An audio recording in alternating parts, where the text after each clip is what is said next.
Welcome everyone to our Wednesday wisdom session where we have speakers coming to share their wisdoms with us. So before we start, I would just like to, as usual, invite everyone to just take a moment, take a deep breath, and come back to this very moment. Come back to yourself, come back to your presence with all of us here, and drop the ego, drop everything that's happened before, drop everything you're thinking about that you're planning to do, and just come back to this very moment as we listen to the Dharma talk tonight with Ayya Adhimutti. So before we start, I would like to show my respect, acknowledge the traditional custodians of the lands on which this meeting takes place. I would like to respectfully acknowledge the Dharok people who are the traditional custodians of the land on which we stand. And today we have Ayya Adhimutti joining us from New Zealand, talking about what is compassion. It's not a small topic at all. I feel like we can talk about it for years and not understand it, but I am really keen to hear about the 1 hour, half an hour summary from Ayya today on what is compassion. So a little bit about Ayya before we start. So Ayya was born in New Zealand and entered monastic life in Thailand as a Mechi in 2005, as a seminary at Senti Forest Monastery in 2008, and as a bhikkhuni at Aranya Bodhi Hermitage in 2010, with Ayya Tataloka as her preceptor. From mid-2015, she spent some years in New Zealand, America, and Asia, deepening her meditation practice in Dharma studies, returning to New Zealand early 2021, and helping to more Vihara for the bhikkhuni. She is in the process of moving to a small hermitage in the Kandy region of Sri Lanka, where Ayya just told us she'll be doing a lot more. She has had the opportunity to do a lot more solitude practice. So really, really happy, rejoicing that. So this will be an interactive session as always. Ayya will start with a short meditation and the introduction to the topic. And then, as always, I'll jump in to facilitate a bit of a discussion. So if you have any questions throughout the session, or especially at the Q&A session, please feel free to drop them in the chat. And if you don't feel comfortable letting everyone know about your question, you can also privately message to me and I'll ask that to Ayya. And for those in person, you know the drill. Paper and pen over there. Just pass them to me. So this session will be recorded and uploaded to YouTube. And without further ado, over to you, Ayya. Thank you.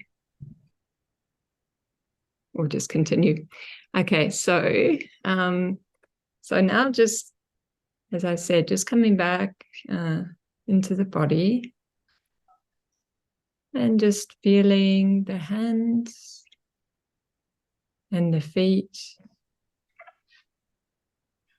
and the contact of the body on the chair.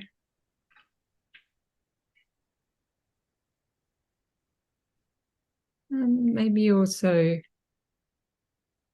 getting a sense of the body breathing. The feeling in the body of expansion and contraction as the breath comes in and goes out.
And then you can also have a sense of arriving in your heart as you inhale,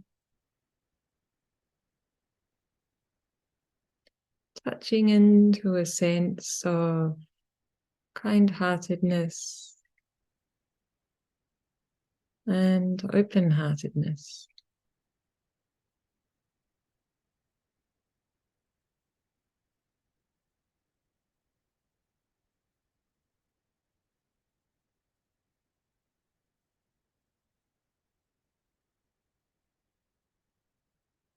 And as you exhale, the sense of that good-heartedness flowing out.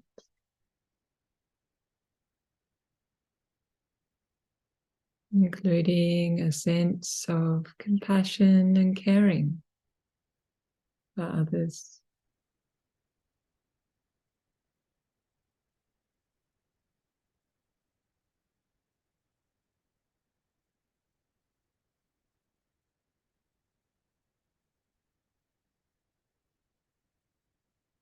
And now we'll just do a little practice that I learned from Rick Hanson, which is called the 3 breath practice.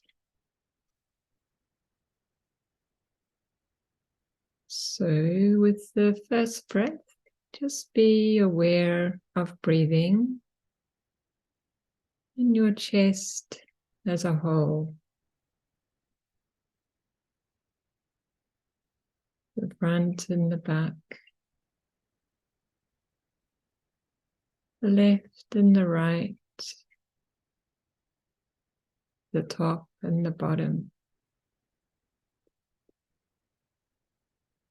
Just being aware of the air flowing in and out of your heart.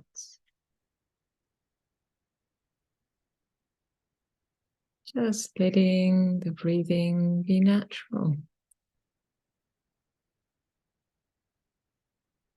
according to your own rhythm.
And then in the second breath,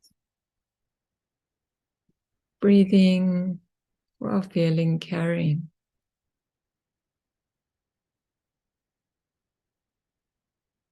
The simple experience of kindness, friendliness, compassion, and even love. Being aware of one or more beings that you have a warm heart for. So in the second type of breath, breathing while feeling caring.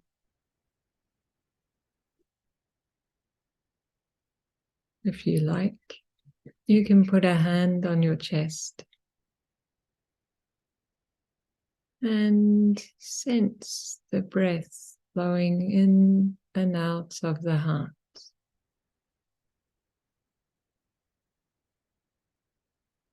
breathing while feeling caring.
And then in the third type of breath, breathing while feeling cared about. Just bringing to mind your pets, your friends, your family. Just bringing to mind one being or more beings who really care about you. Even sometimes maybe they're a bit annoying, but still, they're your friend. They wish you well.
And now for the last minute or two of this meditation, just sitting with a general sense of warm-heartedness,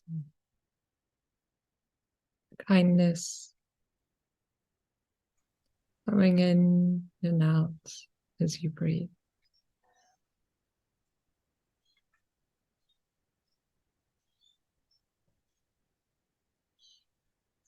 Just resting in the feeling of your own kindness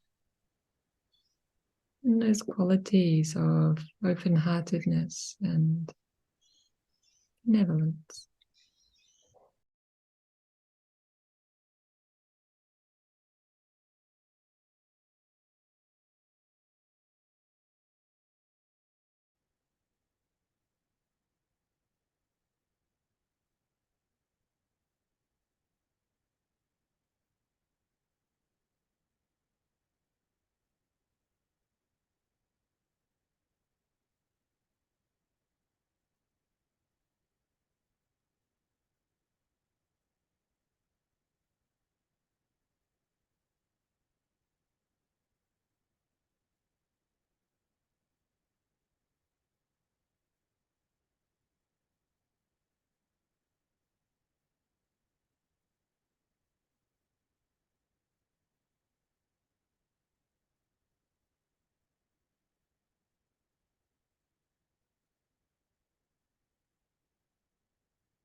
Okay, so I was trying to play the gong, but that didn't succeed. So just if you slowly come out of your meditation, and I'll begin the reflection.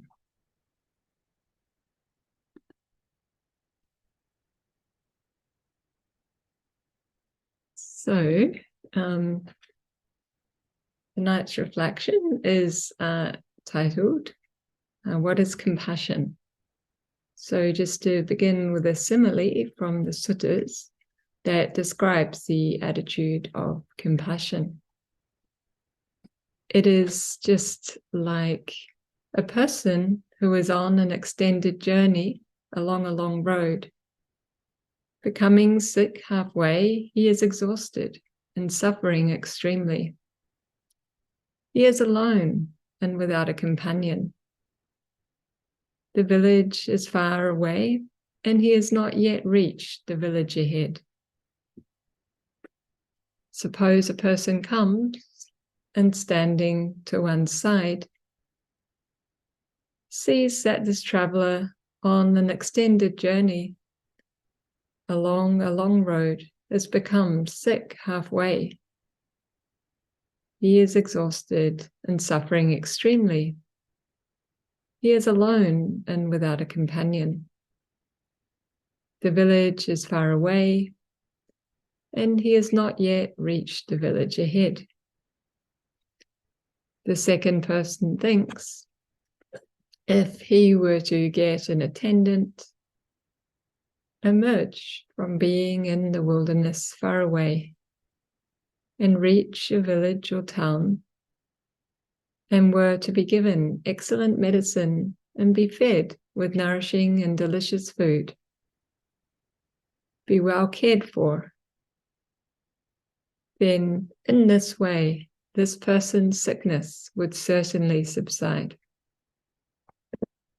So that person has extremely compassionate, sympathetic, and kind thoughts in the mind towards a sick person. Okay, so just to break down the different aspects of compassion illustrated in the simile, I'm going to share a beautiful definition by Thupten Jinpa. So this is obviously about compassion. So, I would simply describe it as a natural sense of concern that arises when we confront a fellow human being who is suffering or is in need. So when that happens, it's a very natural human response. There is a kind of an understanding of the situation and the need. So there is a cognitive aspect to that experience. And there is the emotional response.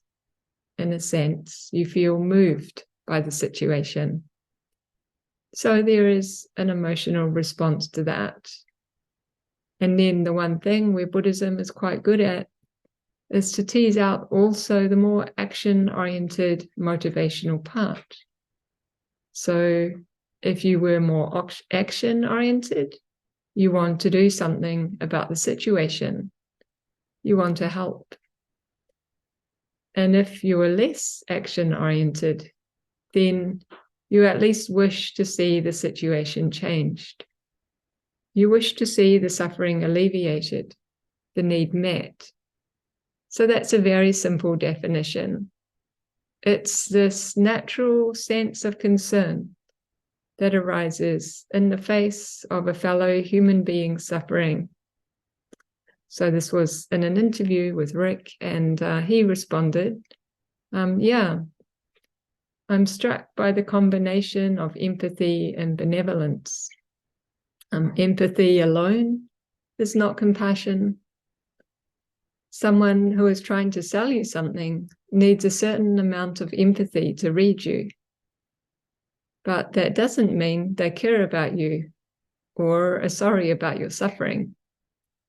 And then I've also experienced people who are benevolent, but they're not willing to be bothered to really feel my own suffering. So benevolence without empathy has a kind of hollowness to it for me.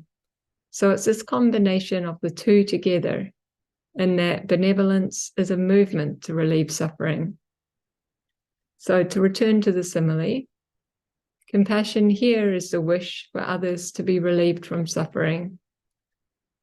There is the vision of the sick person being cared for, or actually caring for that person. And this is what is described as the extremely compassionate, sympathetic, and kind thoughts of the person who has come by. And also, as mentioned above, there are different components within compassion. There is both the recognition of the person suffering and the wish for them to be free from suffering. So to go into a bit more detail about these two components, as they're important when we develop our compassion. So empathy is the ability to resonate with someone's feelings. So if someone comes up to you smiling, you smile. If someone suffers, you also feel some of their suffering. And if you really empathize with someone who is suffering, the same area of the brain that feels pain is activated in you, that is also activated in the person who is suffering. So if you're a caregiver, a nurse, or a doctor, or someone who is caring for elderly parents, if you're constantly empathizing with those you're caring for, feeling their suffering, then you can really suffer yourself. So you can burn out. So, and as a result, then often caregivers can distance themselves from their patients, which is also not good. So there's this monk, Matthew Ricard, who was involved in a study where he went into an MRI machine and practiced empathy alone, just empathy without compassion for a few hours. And at the end of that, he felt just completely filled with the suffering of those he was empathizing with. And he found this experience really exhausting. So after that, he practiced compassion. And then his whole body was filled with love. And instead of being awkward and uncomfortable and not knowing how to respond to the suffering he encountered, he moved towards it and embraced it. So in the brain scanner, the areas that had lit up with empathic distress, the pain and the fear were gone when he switched to compassion. So when he was relating to people suffering with compassion, although he could still see their suffering and feel for it, wholesome feelings arose. So then he and the researcher came up with the idea that there's no such thing as compassion fatigue, only empathy fatigue. So if you have empathy arising within a vast field of loving kindness and compassion, then there's a kind of buffer for the empathy. So these qualities of loving kindness and compassion are qualities that can be strengthened through training. Okay, so now I just want to read a little bit of Bhante Analayo's commentary on the simile, which teases apart this distinction between compassion and empathy from a slightly different angle.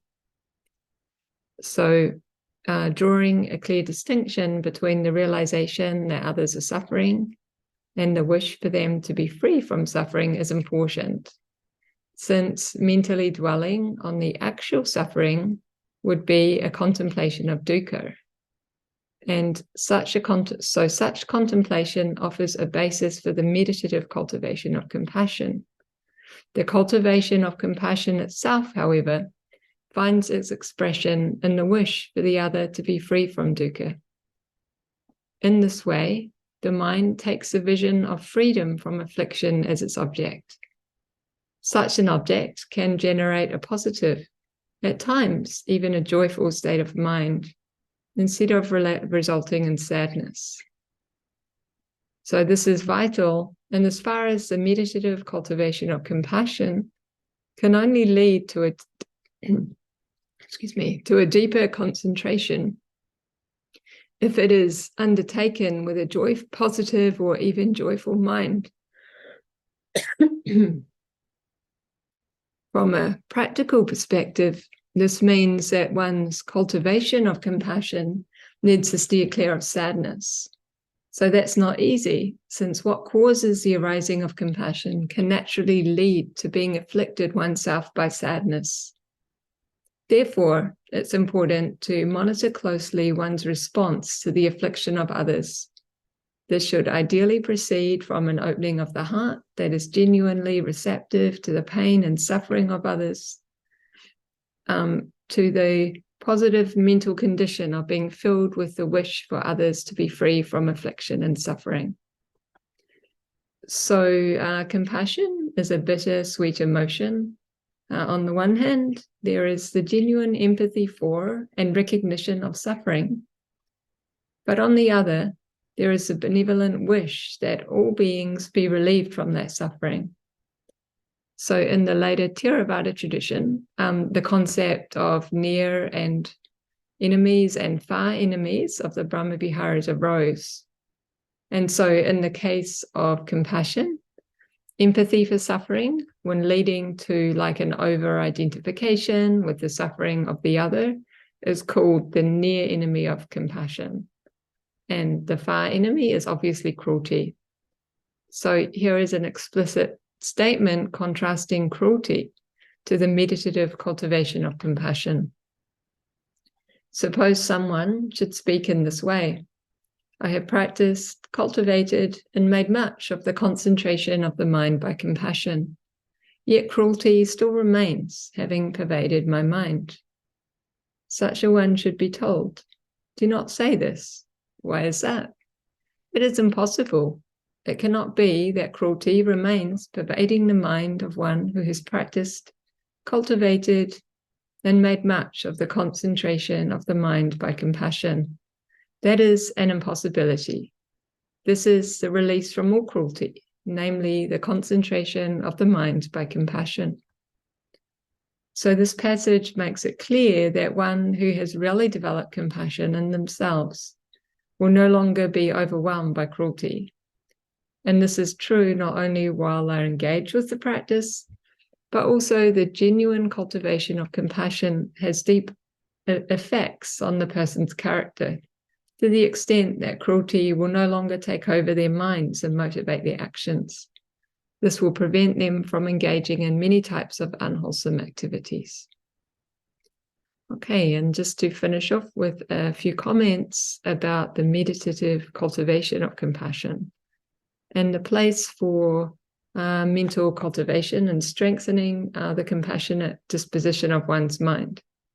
So a passage from the Karajayakaya Sutta. The Buddha said, suppose there is a small boy or girl who since birth is able to dwell in the liberation of the mind through compassion. Later on, would he or she still perform unwholesome deeds by body, speech, or mind? The monks answered, certainly not, Blessed One.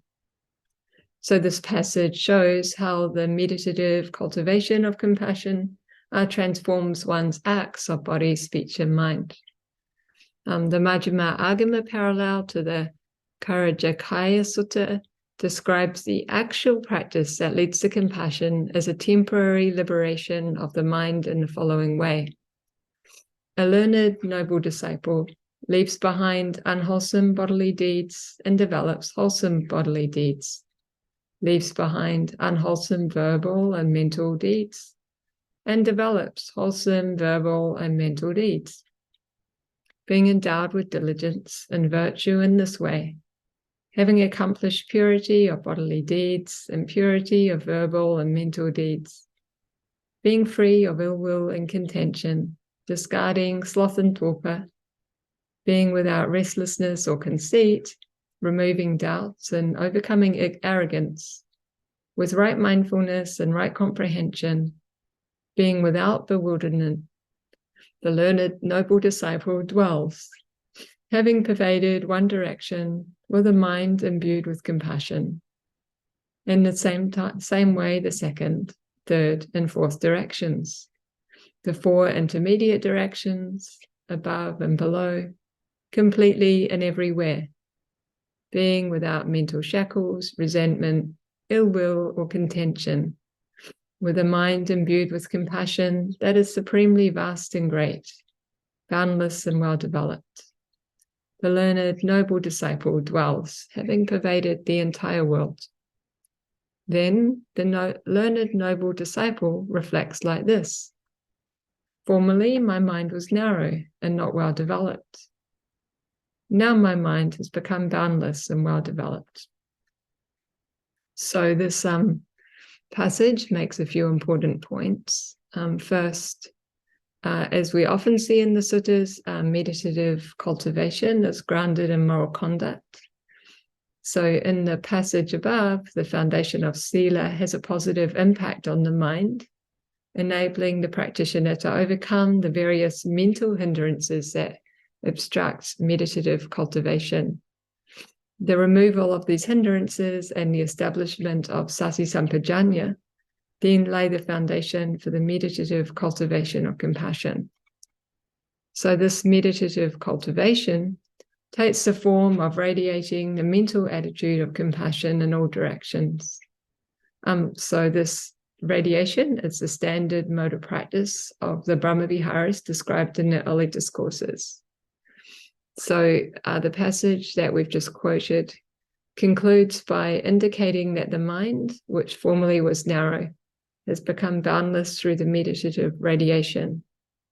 Such boundlessness is an intrinsic quality of the Brahmaviharas as they are described in the early discourses. And this is from Bhante and Ayya, by the way. So also in fact, these states are called boundless or immeasurable, upamana. So the all-pervasive character of this radiation is illustrated through the image of a conch blower whose sound is heard in all four directions. It is just as if there were a person skilled in blowing a conch. He goes to a place where nobody has ever heard it, i.e. the sound of a conch. He climbs up a high mountain at midnight, and with all of his might he blows the conch. A wonderful sound comes out of it that pervades the four directions.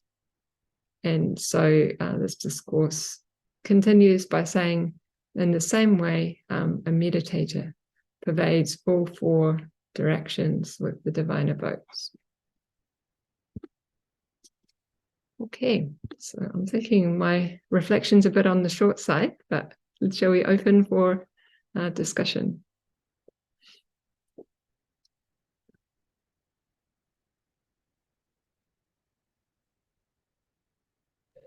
Okay, I've unmuted myself. Short, but there's so much good stuff in there that we can unpack. Thank you so much, Ayya. You're welcome.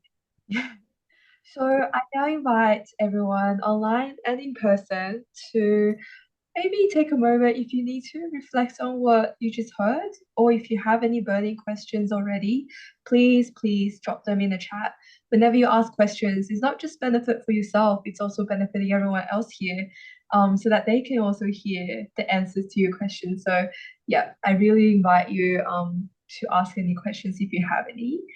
And you can also see in the chat that we've dropped, Zan's kindly dropped some resources recommended by Ayya as well. Perhaps They're what my talk is drawn from, so also you need to put them up online. But anyway, yeah. Yeah, and our YouTube guru will be able to put them in the description later when it's on YouTube. So if you'd like to copy and paste and read them later as well, you're very welcome to. So we already have two questions. So the first question is, Ayya, is metta practice a prelude to the practice of compassion, or is compassion a standalone practice? I mean, that's a good question, right? I mean, metta is obviously more general, so it's that general feeling of benevolence. The two are quite interrelated, and so like metta is just that practice of kindness in our heart in general, kind of almost like a radiation of just, benevolence and goodwill, like whatever comes through it, we kind of have that feeling.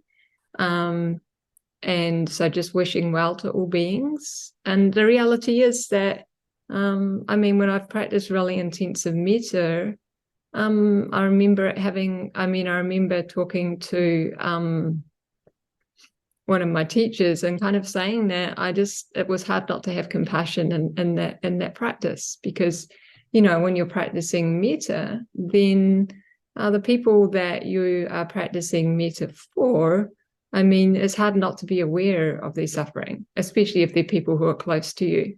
And so it's kind of there in the metta practice when we practice it in a really sustained way, right? So the two are connected with each other. And I was sort of saying, well, there was one person I was doing metta for, and I didn't really see much suffering there, so I didn't think there was, you know, that much compassion in that case. And it was Shyla actually. She was like, well, for her, wherever she looks, there's suffering, which of course was a very wise answer. And, you know, even in the Deva realms, there's suffering.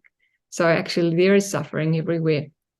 So, but of course, I mean, compassion is more directed to suffering more than just general benevolence. So it's something that is kind of moved from us or pulled out of us when we encounter suffering in the world. So, and then one of the things, I mean, with compassion, it's a natural human response, right? Like if we see a little kitten who's hungry, then we feel like we want to pick it up and feed it.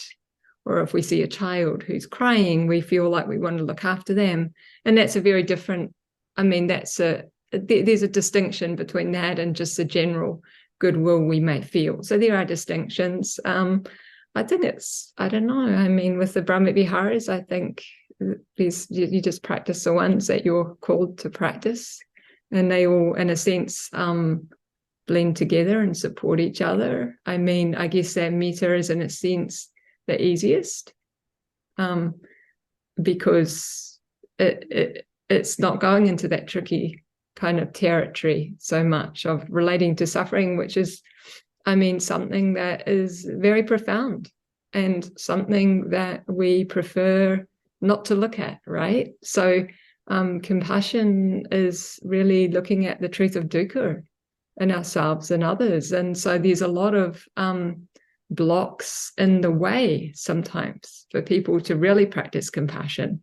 So there are some beings that it's very easy for us. So a pet, little animal, or a little child, it's very easy for us. And then there's other categories of beings that are very tricky, like people who say have done things that are really horrendous, might be harder for us, or people, you know, there can be a lot of entanglement, right, in opening our hearts in that way. So it's not simple.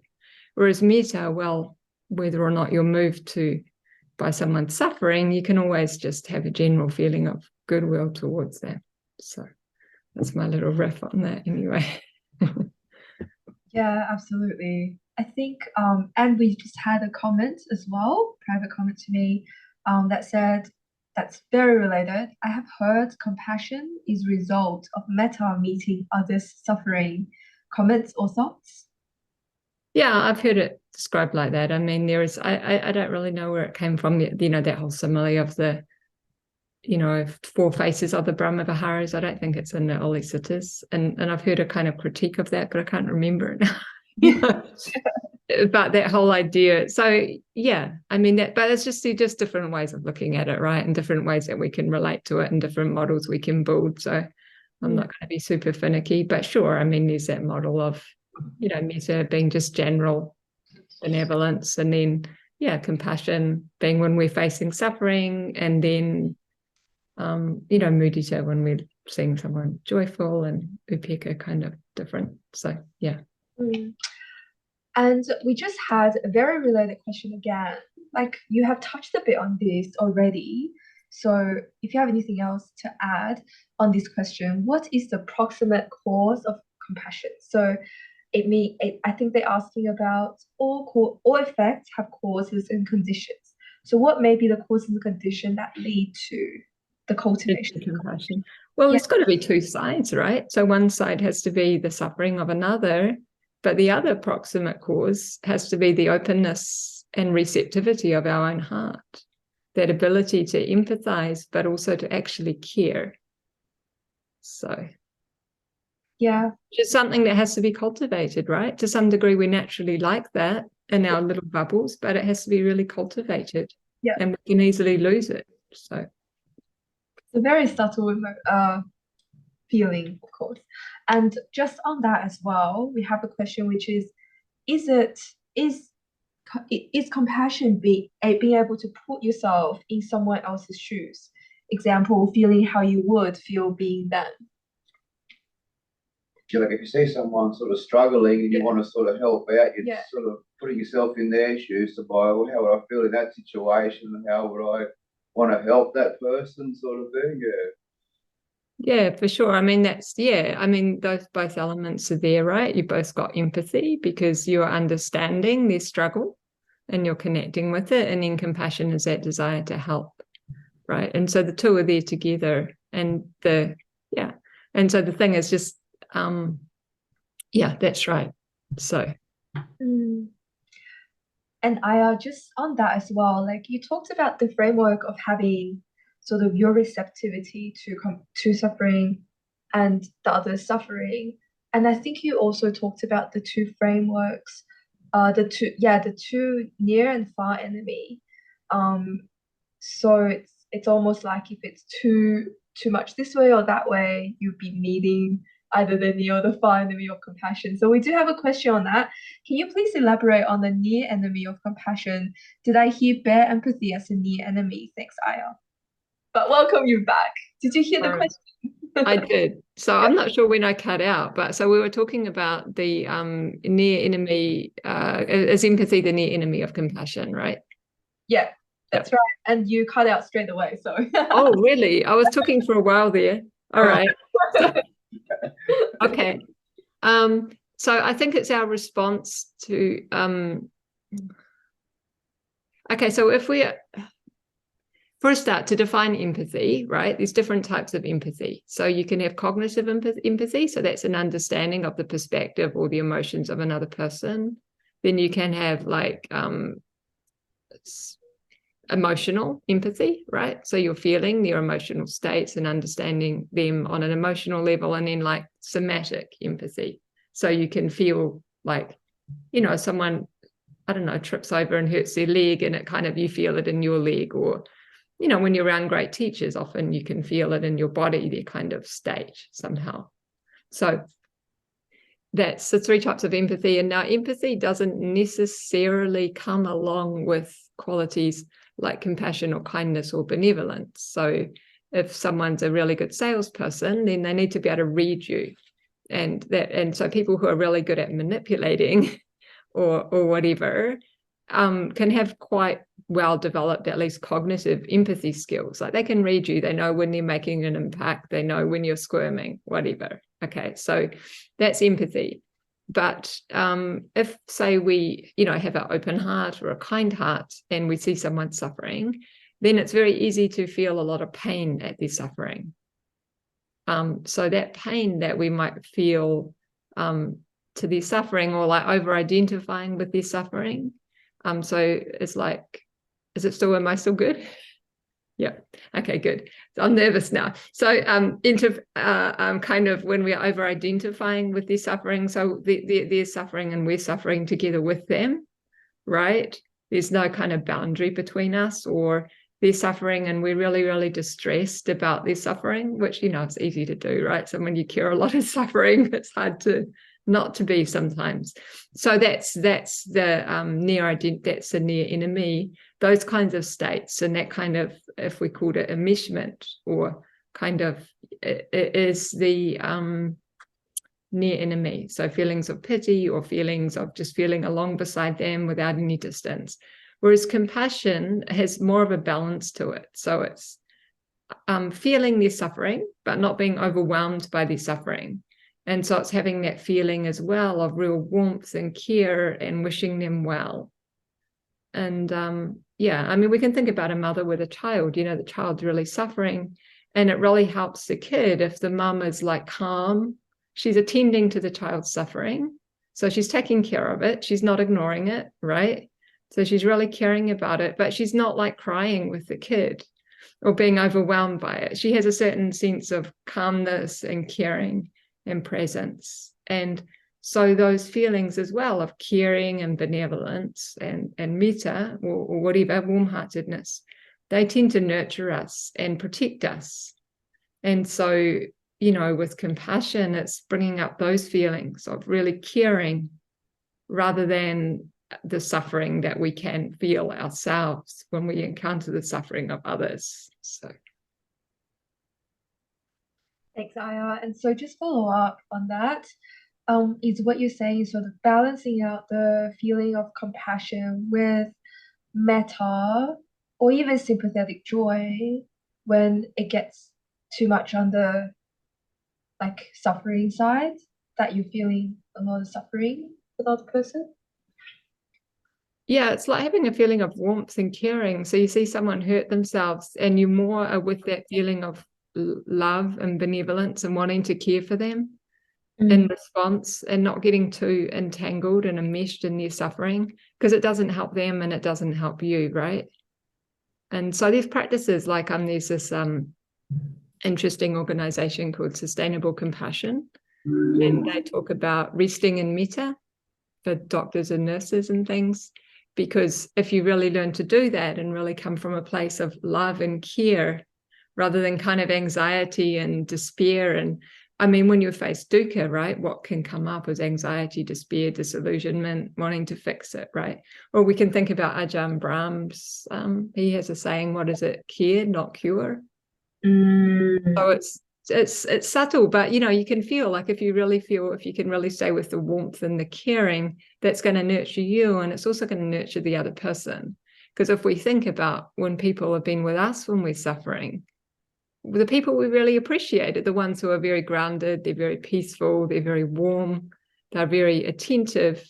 But those who come and they cry because they can't handle seeing us suffer are not very helpful.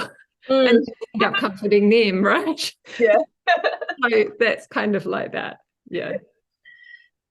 When you saying that, I just thought about like it's an attachment to the outcome, isn't it? When you're compassionate with a lot of suffering, you're attached to having to have their suffering taken away, and you're overwhelmed by how much suffering there is.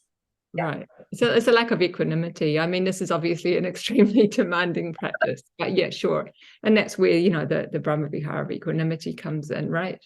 And a practice that's suffering, facing dukkha. It's a very profound practice, actually. Because we don't like suffering, right? We don't like it in ourselves. We don't like it in others. So facing it is challenging. Absolutely. And just to follow up on that, how do we cultivate compassion as a vehicle to cultivating more wisdom as well?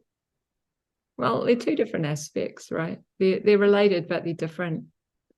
So, like compassion is that warm-hearted response to suffering, yeah, and that kind of benevolence. So it's kind of bit of an action orientation, very warm-hearted, but there's not always wisdom there.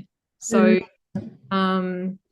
and we can tend to like wisdom is more like it's understanding causes and results. It's understanding the nature of dukkha. It's maybe being present with our states of body and mind and seeing those patterns, seeing them clearly, seeing the other person. Kind of, I don't know, I feel in some ways a more cognitive kind of cool aspect. And also it might know, like, compassion without wisdom, it's, I think Ajahn Brahms says, if you've got too much love and not enough wisdom, you end up with babies. Right? I mean, it's just taking care of everyone, but not having proper boundaries, not understanding cause and effect. So even compassion, you can have too much of it, right? It really has to be married with wisdom. And so I think, and this is very profound. So if we think about the, the epithets of the Buddha, then one of it is, now I'm spacing on it, but what is it? He's endowed with wisdom and compassion. He's endowed with action. Oh, it's gone. How it happens. But one of them, it's like he's endowed with perfect action, so perfect mindfulness, perfect sila, all of that. So you could almost say that's like compassion, and then perfect knowledge and wisdom, knowledge and action, knowledge and conduct, sampano, charano.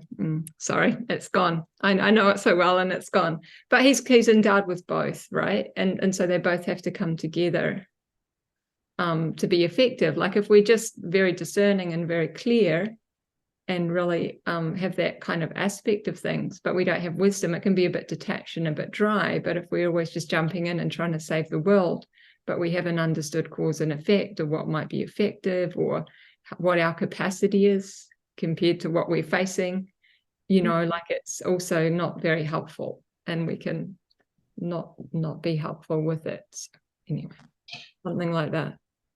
That's such a beautiful answer. And just to put it in practice, we have a question about how can we practice compassion when we hear the suffering happening in the Middle East? Well, I mean, at the very least, right, like be open to it. Like sometimes there's a lot of suffering around and it's a bit overwhelming. So at least letting ourselves be somewhat moved by it. And it's like in that sutta, then, like sometimes we can't do anything, right? I mean, if we can do something, maybe we want to donate $5 to, if it's within our means and we can do something even small, then to do that. And it might be just very small. So that's one thing. But the other thing is at least, just have a feeling of benevolence and caring. You're back, Ayya. You're back. I didn't even drop out completely that time. It was just a mini freeze. Yeah. So with the Middle East, I guess it's just, understanding the suffering, but again, having that wishing them well, right? Staying with that feeling of wishing well, because of course us sitting here stressing about, I mean, this is easy to say, but us sitting here being really upset about it all doesn't help them and it doesn't help us. So if we can do something to do it, but to really develop that feeling of metta and that feeling of wishing well, and like that man, like he passed that traveler, right? And he at least had the wish, like, may that person, find comfort and have someone to help him, even if he wasn't in a position to do it himself. And so just having those thoughts and that emotional feeling then, and also we just don't know, we live in a interconnected world, and I'm not going to say that just metta is the solution to the world's problems. I'm definitely very into taking action. But there's definitely a place, and there's definitely a way that we're subtly interconnected, and we can't ever underestimate the effects of our sending well wishes and metta to people and to beings. So that's also a real thing we can do. Yeah, if that's helpful. Yeah, absolutely. It's generosity comes in all shapes and forms and sizes. Yeah. It could be action, could be intention, and also compassion to self. But I won't say too much. We have another question actually I'm wondering about any advice for translating compassion into action, like how to find what amount of time/money one should donate to try to help others in desperate need. Well, that's a very individual question, right? You just have to balance it out and decide. It's tricky. I don't know. These are things that use a lot of discernment and wisdom around, right? Yeah. I suppose it's thinking about, like, do I give $10 to help some other charity? It's going to help that charity out, versus do I just buy a cup of coffee and a donut on myself, sort of thing. I think that's the way of balancing the money out. Of like, well, I've got this money here. Do I give $10 to a homeless person or on person's street to help them out, or do I go and buy myself a donut in a cafe and get some enjoyment out of having something taste nice, like weighing that sort of thing up? Maybe it might be something just useful for that person to sort of how much to spend in there. Yeah, that's a good reflection. I mean, I think these are all the kinds of balancing questions that we're making, right? Yeah. Isn't there a sense of wisdom but awareness of the self and others, and it's like being compassionate? Is there a question of how do you be compassionate to yourself and compassionate to others, and how do you strike that balance of the two? I think so. And, we can't, on the one hand, we should be as compassionate as we can, but on the other hand, none of us are going to save humanity from itself. And unfortunately, we live in a very broken world, right? And we should definitely do what we can for people. But, it's like that story of the starfish, the boy who's walking along the beach and throwing starfish back into the ocean. And someone's like, why are you doing that? There's thousands. Doesn't make any difference. He's like, well, it made a difference to that starfish. So, you know, we do what we can, and we shouldn't underestimate that. But yeah, we also have to look after ourselves. So, you know, it's just something for everyone to work out. Does that answer your question? Yeah, we got a nod here. Yeah, it's a tricky one, right? It's a tricky one. Yeah. Yeah. And it's a constant balancing act. It is. Yeah. Yeah. So I mean, even the Buddha went off on retreat, right? He had beings with him all the time, but he went off on retreat. I'm guessing the person who asked it already has quite a compassionate heart. So, yeah.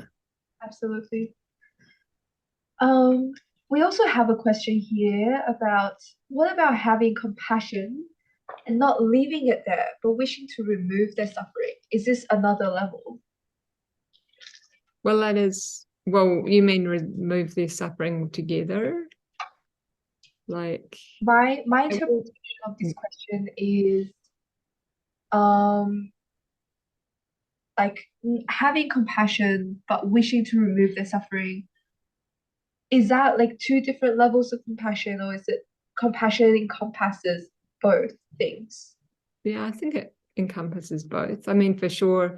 I think, you know, there's a compassion for the long haul, right? Yeah. And it's a lot more demanding and takes a lot more time and energy. And you know, really putting the causes into place that will remove someone's suffering, then that's real compassion in action. And I think it's deep compassion. Yeah, sure. So it's all the spectrum, I guess. Whoever asked this question, if we haven't fully understood your question or answered it, please let me know. Just comment below, or yeah, or would love to ask again. And we also have a question here. Thanks, Ayya. Follow-up question. So that was a follow-up to our talk about empathy. So the question is, in Tonglen practice, we visualize taking in the pain of others. Would you say that this is empathetic rather than compassionate? We have a comment below that says, I have heard that the meditator takes in the pain but gives out energy, joy, healing metta. So perhaps it's the latter. Yeah, I guess so. I don't practice those practices myself, but yeah. Yeah. And then we have another question, which is, what is the tipping point when the thought of compassion becomes words of compassion? And then what will it tip into action? I don't know. I mean, I'm just trying to think. I mean, you know, like if you see often it's just like kind of quite visceral, right? Compassion, like someone is really suffering and you're just really moved to help them. And then there's the fact that sometimes you get involved with people's situations that are quite ongoing and quite complex and quite entangled. So maybe I don't know, recently me and some friends, we did a GoFundMe for someone and got them the first stage of their journey. And I'm still working with the situation like over a year later, and it's very complex and very multifaceted, right? So it depends. Or sometimes someone just needs a little bit of a hand. And sometimes we might decide, well, we can't get involved, or we're only going to get involved so far. So we'll help out a certain degree. And then after that, we kind of have to detach ourselves, which is always a hard call to do. I mean, these are all it's just a very tricky area, right? I mean, one of my friends was kind of interested. He was very, very generous. And he kind of was quite clear about what he could do. And then he didn't do anymore. But I don't feel like he was cold-hearted. He was just like very clear about his boundaries, and he was extremely generous in what he did give. And so he's a psychologist, so maybe that helps with that kind of thing. But yeah. I know that doesn't really answer the question, but I can only speak from my experience. I find it's quite visceral, quite strong. Like the compassion, the kind of action motivation is quite strong. Maybe I'm kind of an action person. And so like really like using the wisdom faculty for me is a bit trickier. Whereas other people tend to be a bit more circumspect and careful. You know, some of us are very open-hearted and tender-hearted, right? And so we maybe need to balance that with discernment and clarity and boundaries. and to really see the bigger picture and bring wisdom into it, because we tend to just jump in and help and try and take care of everyone, right? So that's some people's propensity. And so we probably need to develop more wisdom, right? Whereas other people are a lot more detached, a lot more clear, like their heart isn't so, moved so easily. And they could do with like kind of warming their heart a little bit. And so it's like a kind of balance there. So, yeah. As you're talking about this, it makes me reflect on sort of, it's like a very dynamic sort of movement, right? Like compassion, a lot of compassion, not enough compassion. So would you say that kind of we can use that as a tool to help us develop wisdom or develop our awareness, because it takes constant awareness of our compassion and what's going on and things to be able to almost strike the right level, so we're not meeting the near enemy or the far enemy? Yeah, and probably also working with other people. Like if we know we have a weakness in one direction, then finding other people who maybe have a more balance of it, or have maybe discernment that we lack. Being too soft-hearted and not discerning also makes you a sucker, right? I mean, you just get pulled into everything, and you can be very gullible. So I tend to be in that category, right? And that can get me into a lot of trouble. So like for me, I know that if I need someone on my team who's kind of clear and discerning, and kind of like, they're like, I don't trust that person, and often if they've got good reasons, it's not that they're just being paranoid. So, I think we need to just find contexts that balance us. We are kind of part of we're social animals, and we're also very influenced by our context. And so we don't always have to do it ourselves. But yeah, for sure, maybe purposely developing the contrast as well. So warming our heart, if that tends not to be our issue, if we tend to be very boundaried, but if we don't tend to have good enough boundaries and to be too tender-hearted, then maybe, clarity, discernment, circumspect, understanding. Yeah, it's kind of tricky. Yeah. But it's about how we face suffering, right? So this is why it's so fundamental, and it's such a deep topic, because wisdom and compassion are the whole path, in a sense. Yeah.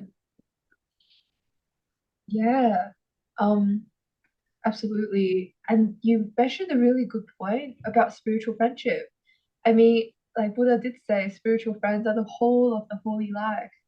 And like what you mentioned, it's sort of how that plays into balancing our minds, the tendency of our minds, right? Yeah. We have to act as a group, right? Especially for big things. Like if it's just, yeah. Because everyone brings a different facet, a different strength, and then you can all work together. Yeah, that's a really good reminder. And we also just have a follow-up question. Is it wrong, to paraphrase Mother Teresa, gullible or not, to have compassion for those who take advantage of your compassionate acts? I mean, that's fine, right? But that doesn't mean that of course we should have compassion for everyone, but that just means a basic, compassion is just wishing people well, wishing that they don't suffer. And I think those people who do take advantage of us, they're, in a sense, they become the most difficult people to have a sense of warm-heartedness towards, right? You've got to do a lot of dissingling, a lot of forgiveness. And really, you've got to see that, they're a very tricky character. They're causing you a lot of trouble. They're causing other people a lot of trouble, right? And so your kalesis rise up. And so on the one hand, you're going to have to set boundaries, and you might not want to see them again. And you might put in place certain consequences for their actions, tell other people about what they're doing, give them clear consequences. If they do this, this is what is going to happen, right? So there's a real clarity there. But on the other hand, like in your heart, can you still see this person, they have toothache like I do, they have headaches like I do, they're also going to die. They also care about their children. And so you can have a deep wishing well, which is just that benevolence is that's, you know, that kind of compassion, but it doesn't mean not being really clear. And it doesn't mean you ever have to see them again. And it, you know, if they're really difficult for you. And, you know, so the two are quite distinct. I mean, I heard a good talk once about, you know, the action of justice and compassion. They're just distinct. Mm. So like the example that was given was like a judge could send a prisoner to jail, right? And this person needs to go there, like he's causing a lot of havoc in society. And in this case, that is justice. Sometimes I know it's not, but say in this case it was. So the judge could do that and be very clear that he's doing it. And on the other hand, still have compassion for the suffering of this person who he's subjecting to this process. So I think, you know, really marrying that, right? So we're still seeing the humanity of the other, even while we're being strong and we're being clear and we're doing what we need to do to protect ourselves and also protect others. If you're a walkover, it's not helpful for others, right? I've just kind of stepped into a leadership role the last few years, and that's when you kind of, I'm not that fierce, but you start to understand why abbots and abbesses are often quite fierce, right? Because it has to be to make it a safe environment for everyone. You've got to be kind of strong and clear. So, yeah. I love the distinction you're making about the feeling of compassion and the action you take as a result. And the feeling, it almost sounds like it's unconditional. Compassion is unconditional, but the action you take is out of wisdom, and that's conditional, like it's based on the causes and conditions of what's the right thing to do. Yeah, you've really got to have to kind of detach them a little bit. And yeah, we had a comment about tough love. So talking right about that, tough love, tough compassion. Sorry, was that a question or just a comment? I think it was a question, but you already answered it. So we can, would you like to talk more about tough love, tough compassion as well? Well, it's just like, you know, that feeling that we can accept everything about ourselves, but if we mess up, then we have to look at that and make amends, right? So there is that kind of strong, clear aspect. And we wouldn't be that compassionate to ourselves if we weren't like that. And same with kids. We might love them and we might not be angry when they do crazy stuff, but we might still set boundaries around them to be truly compassionate. And is it really compassionate to ourselves as well to stay in situations that might be unhealthy for ourselves, or to stay in relationships with others that may be quite toxic and undermining for us, and we've tried lots of skillful means and it just ain't working, you know? Like, it's not actually compassionate for ourselves. It's not only, it's that balance, right? It's keeping ourselves in the picture. We also have to have, so that's where boundaries and discernment and clarity come in. And being a bit tough, right? Or being really clear. Maybe it's not tough, but it's just real clear, sometimes a little bit fierce if we have to be. And that kind of relates with non-self, isn't it? So not being attached with like who you are as a person. So if this happens, I have to do this. But it's more like, what are the conditions needing me to do in this situation, not who I am as a person, what I always do as a person. Yeah, it's a good point, because sometimes we have to build whole new capacities, right? Like assertiveness, skillful communication, putting down boundaries. I mean, none of that is easy. It's a whole journey, whole journeys in themselves. So this is why it's such a complex and rich kind of topic. Absolutely. And we have another question. Thank you, Ayya. Another question. Should we try to choose and promote a vegan food, especially when it's practical and doesn't take much sacrifice? It seems to not just be related to compassion to animals, but also connected with compassion for people. For example, due to a lot of crops being fed to animals, thus increasing their price, and there's the climate, like the climate issues and things like that. I mean, sure, I think that's a very compassionate action, and it has wisdom there. And again, it's all, when we take an activist role, it brings in a whole lot of dynamics, keeping our own balance, and all of that. But sure, I mean, in principle, that sounds pretty good. Pretty good on a lot of levels. Yeah. And I just had a question, Ayya. It's what is it that brought you to come into Metta Center to talk about compassion? I mean, of all the topics that you could talk about, why did you choose compassion? I don't know. I had a talk that kind of was together, and I thought I could share. And I've spent quite a lot of time teaching. Like I had I don't know, we did about 8 sessions with my group on this subject. So I have spent a bit of time contemplating about it. I think I think I taught it because I was struggling myself a lot with that whole balance between compassion and wisdom. And, you know, being compassionate, but also assertive. So it kind of came out of my own struggles. And, you know, whatever we're struggling with, others are going to struggle with. So it's kind of self-development becomes sharing. Yeah.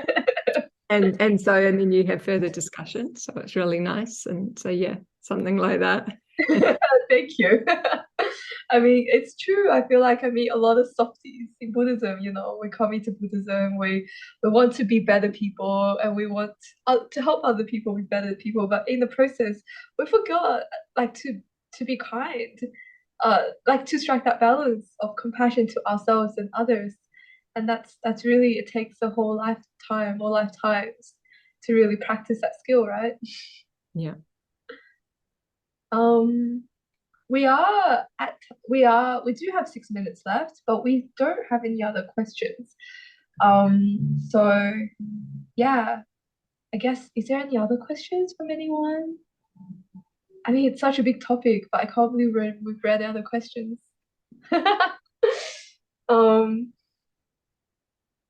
So I guess I have a question. So, you know, we've talked a lot about compassion in like conceptual ways, in how we make decisions and take actions. Just for practicing compassion, if someone wants to cultivate, is there a meditation or some way for us to cultivate that, or even cultivating balance? Like, what is a method that we can use to do that as a formal practice? Okay, well, a few things. I mean, one thing is with compassion, right? There's areas that we find it easy to be compassionate about and some we don't. So, you know, where is the suffering that we turn away from, that we don't want to see, that we just ignore, that we just dismiss? So one thing is just noticing the boundaries to compassion, where we don't really care or where we don't want to know, right? So that's the thing. And that's in ourselves as well. Like, you know, being compassionate to ourselves, and not just in an everyday way, but to be really able to be receptive and kind to all the emotional states that come up is actually a very difficult practice. Yeah. So just learning how to, I mean, it has to start with ourselves. And I don't mean just in a general self-compassionate way, but to be able to be kind of open and accepting with everything that comes up. And we all have our blocks there, right? Like for me, I had a retreat earlier this year, and I had a lot of anger come up. This is very unusual for me. And it was obviously related to the situation I was in, but for about 4 weeks, I was just angry the whole time. And I'm like, you know, what's going on? And a whole thing. But finally, what I realized is, you know, I've got to let myself feel this. And it was amazing. Like I've been meditating for all this time, and it took me 3 weeks to realize I've actually really got to let myself feel the anger and let it be there. Like I've been practicing metta and doing Tara practice and doing compassion for the people involved and, you know, everything, right? But actually feeling the anger and whatever. So anyway, I mean, partly it's just, this is why these are all very, but in a practical way, of course, developing that warm-heartedness, right? That's got to be fundamental. And so coming back and resting in and developing that sense of benevolence and warm-heartedness, and also equanimity. And so if there is something like maybe we've got an aging parent, right? And that requires a lot of compassion and equanimity over a long time, and a lot of patience and a lot of continual bringing up of care. So that kind of thing. And how do we sustain that? You know, we really have to bring up our metta, bring up our love, or if someone's with us, right? Really listening to them and actually really seeing them and how they're suffering and letting that land and really feeling a compassionate response instead of impatience. Or if we're walking down the road, seeing other people, you know, and understanding they, like us, they have a lot of suffering. You might not see it, but it's there, and just having that feeling of just caring, you know, may they be well. But of course, in terms of meditation, then yeah, practicing. I don't actually practice compassion per se myself, but I think those feelings of warm-heartedness, really strengthening those and making them a place that we rest in and come back to.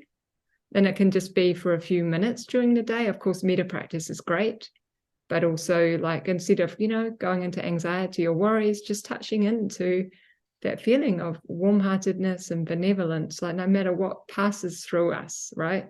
What people are going through our field, so to speak, we can still just have this sense of benevolence and warmth. I mean, that's a challenge, but just doing it a lot, many times, those kinds of things. So when these feelings arise, because we all have love and compassion in us naturally, just staying with them, deepening them, you know, just really cherishing them. And also over time, you know, learning to come back to them more and more and making them our resting place more and more, just touching into them. If that's, anyway, some ideas. That's beautiful. Thank you, Ayya. I especially love the point. I mean, everything was really beautiful, but especially the point about anger, because I know that it's an emotion that is easiest to repress because there's a rational reason for it, but it's not always the healthiest, isn't it? Yeah, it's a tricky one. Yeah. And we forget to be compassionate to ourselves when there's bad emotions. Yeah, it's very tricky, and I'm not saying that I'm there yet, but I'm working on it. Thank you so much for sharing that very personal experience, Ayya.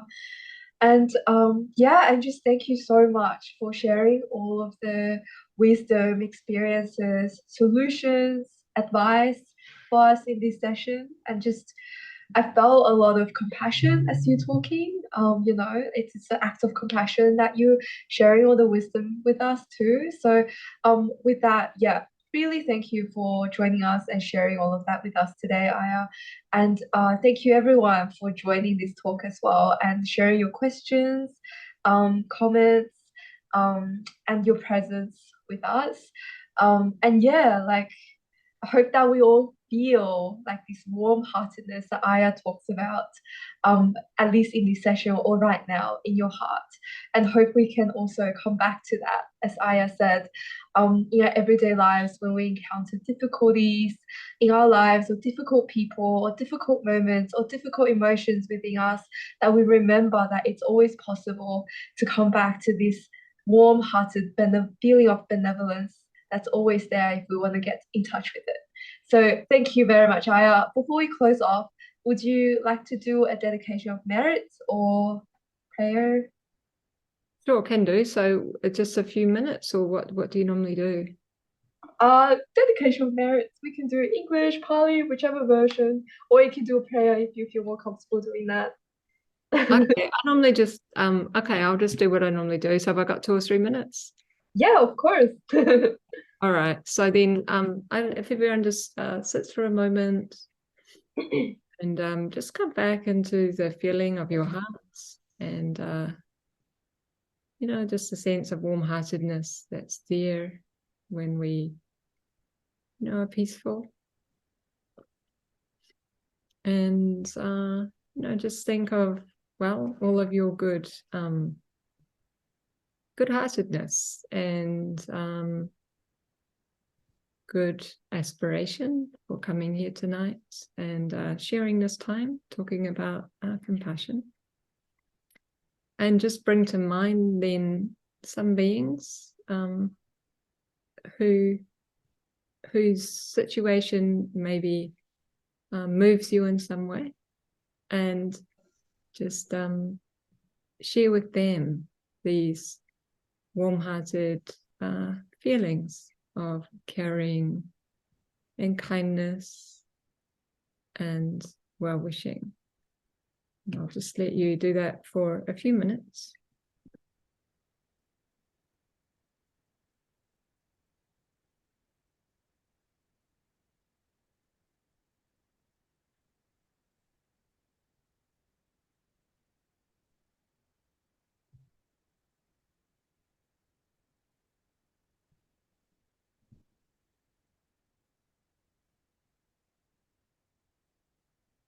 if there's any situation that deeply moves you, just in a sense, send it the light and the brightness of your caring and your compassion, wishing that those beings find a path to happiness and freedom from suffering in some way.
And also just to share the radiance and joy of our hearts that comes from this very caring attitude and feeling with the radiant devas who might be around us right now.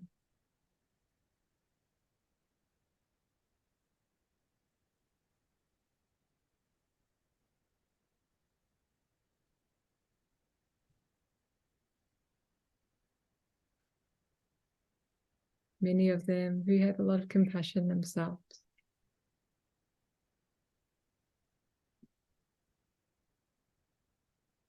And who we can also call on for wisdom and compassion when we need to.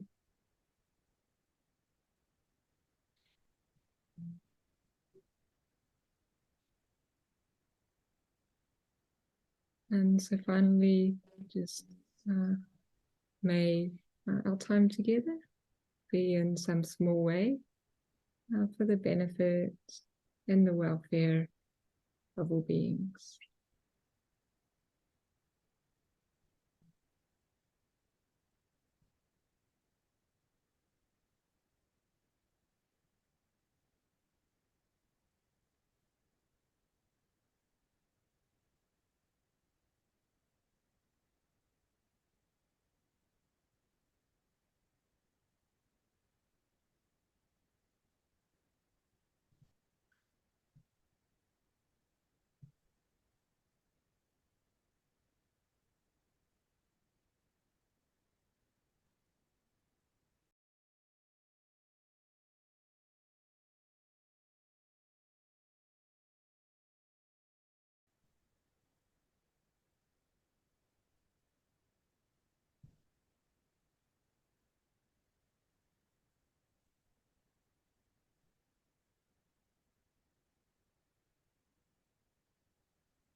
Okay, so thank you. And I also want to thank Metta Center for inviting me, and also just Shima Anumodana for all your very wonderful and also compassionate work and bringing all these teachers week after week together. So good on you. And keep up the good work. And I'm sure that many benefit from what you're doing. Oh, thank you, Ayya. And we couldn't do it without all of our volunteers and also the wonderful speakers that come. So thank you so much. Right back at you for giving us this talk tonight. You're welcome.